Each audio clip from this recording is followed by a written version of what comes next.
This video is brought to you by John Robson Guitar Tuition. If you enjoy the content, please consider supporting the channel by enrolling on a course, purchasing some guitar lessons or a t-shirt, or you can join my Patreon. Now, on with the show. Hello chaps, welcome once again to John Robson Guitar Tuition. As always, I do hope you're well. Yes, the guitar I almost bought.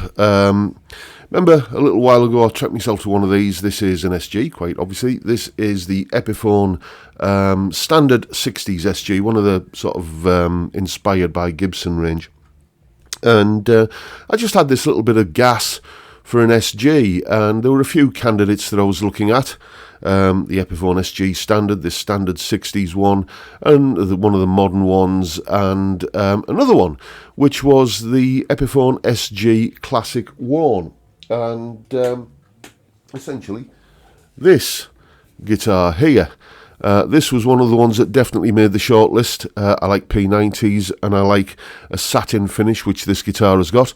So no, I haven't been out and bought another one. This has been loaned to me by a student of mine and friend of mine called David, who you may recall loaned me a couple of P90 PRS guitars a little while ago, and I had some rather good fun with those. This is his guitar, and apparently when I was doing that video, when he was watching that video of me kind of umming and ahhing about whether to buy this one, he was shouting at the screen, "Don't buy that one, I'll lend you mine," and that's exactly what he's done. So we'll discuss what this guitar's like and look at the specs and everything in due course, but for the moment, let's have a listen to how it sounds in a mix.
And as usual, there is a full tab in both Guitar Pro and PDF formats, along with a clip of me playing that solo and a jam track for you to play along with for yourself. All of that is up on my Patreon page. There's the address and the link is in the description. $3 or £2.50 a month, and you get access to all of these additional bits and pieces that go along with these YouTube videos. A massive, massive heartfelt thank you to everybody who supports me in that or any of the other ways, all of which are linked downstairs in the description. Thank you so much, everyone. Right then, I'll tell you what we'll do before we go any further. Let's have just a quick brush through the specs for this guitar. This is, here we go, we're up on the Toman website here. Epiphone SG Classic Worn in P90 in Venice green, I believe they call this. 315 quid. I believe that translates to about €380 or 400 and something dollars.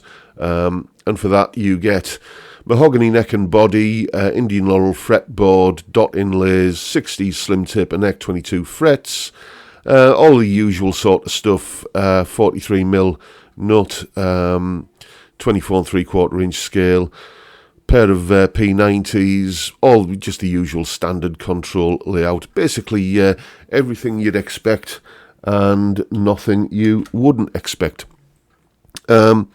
So while we're doing the sort of technical stuff, let's have a look at the measurements I've taken for this. There's the 1st and 12th fret neck profiles, nut width, the kind of gauge there, confirming that yes, it is 43mm, and it's a very light guitar, 2.87 kilos. It makes for a very svelte, slinky playing experience. It's one of those guitars that just disappears when you pick it up.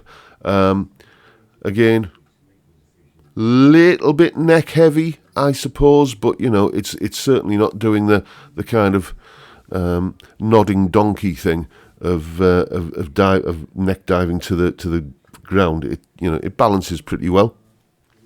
And yeah, it's a very, very well sorted guitar. This very comfortable to play. David assures me that this guitar is pretty much box fresh.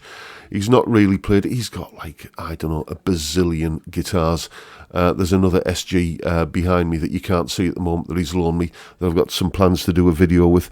So he loaned me this one and that one as well. So he's not really played this because he's spoilt for choice how many guitars he has to play. Straight out the box, this is how it arrived. And it's really nicely set up. I've had quite a few guitars recently that I've not had to do anything with. You know, quite often you get a new guitar and you think, well, yeah, it's nice, but I'm going to have to tweak this, and I'm going to have to lower that, and I'm going to have to adjust this, and, you know, all that sort of stuff.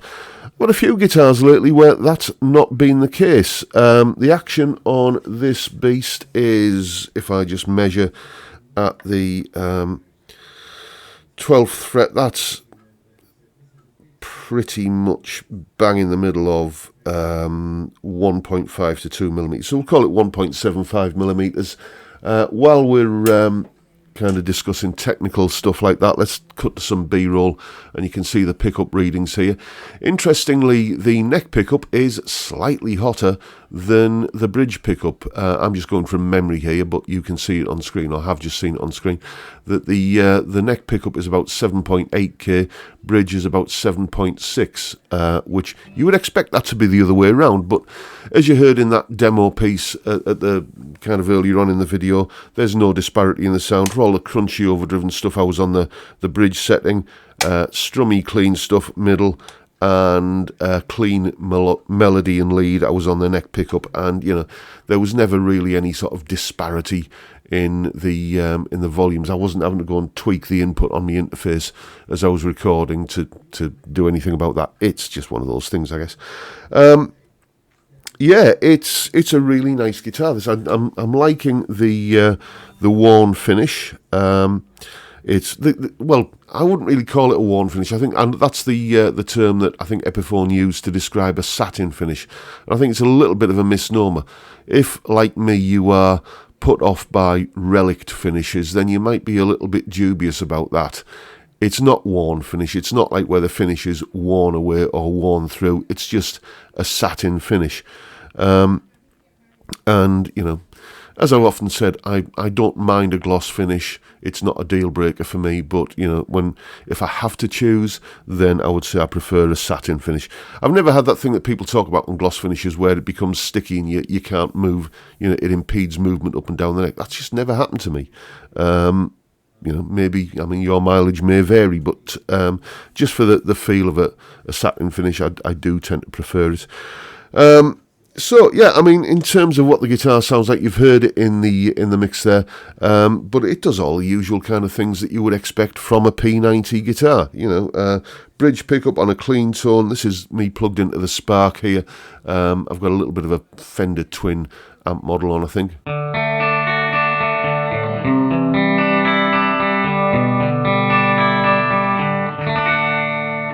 apologies, I'm a little bit out of tune. Then neck position, middle position rather, it's got almost that sort of like a fatter version of a Telecaster.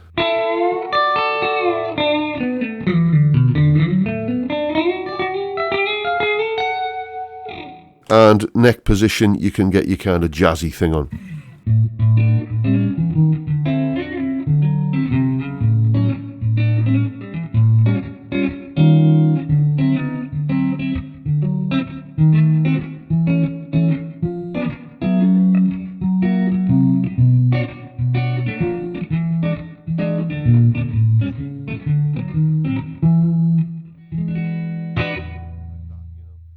Warm, clean, transparent, and just lovely, really.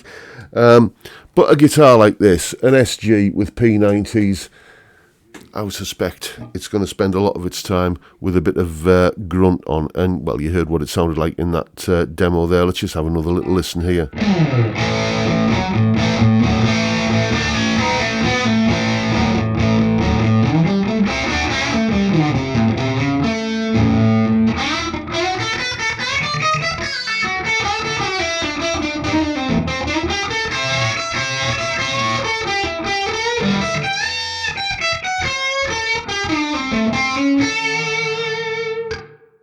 Yeah, I mean, that's exactly what, the cliche that everybody says about P90 pickups is it's the clarity of a single coil and the fatness of a humbucker. And, that's become trotted out so often that it is a cliche. But it's a cliche because it's true. That is, what P90s do, and this guitar does it very, very well. So am I regretting the fact that I didn't buy this guitar and I bought the standard 60s SG with the humbuckers? No, not really. I already have a really nice P90 guitar. You can see on the wall in the corner there that Harley Benton CST24 with P90s. That's a lovely guitar, and that was a gift to me from another student of mine called Michael. Thank you, Michael. You're a gentleman and a scholar. This guitar, it's a lovely guitar, but I've already got something that covers pretty much the same sort of territory as this, so I'm quite happy with my my standard 60s SG, and I'm loving that every day at the moment, to be honest. So there you go, folks. Those are my thoughts and conclusions on this little look at the Epiphone Classic Worn SG in Inverness Green. Lovely little guitar. Wouldn't be my choice of colour, but each to their own. For me, an SG needs to be either Tony Iommi black or Angus Young red. Green is a little bit, it's just not the right colour. But, as I say, each to their own. It's a lovely guitar, and thank you so much to David for giving me a little bit of a loan of it. Much appreciated, mate. And that is the video for today, folks. Hope you found it useful and informative, and if that's the case, please hit the subscribe button and the notification bell if you haven't already done so. And why not give me a like while you're at it? Don't forget, as always, the live stream every Friday, 5 p.m. UK time, where we drink beer and talk music and guitars. What is not to like about that? It's great fun, and hope you can come and join us if you can make it. But for now, I'll bid you all a good day and say thank you so much for watching. Thank you for your time. Look after yourselves, folks. Stay well, stay safe, and above all, stay sane. Bye for now.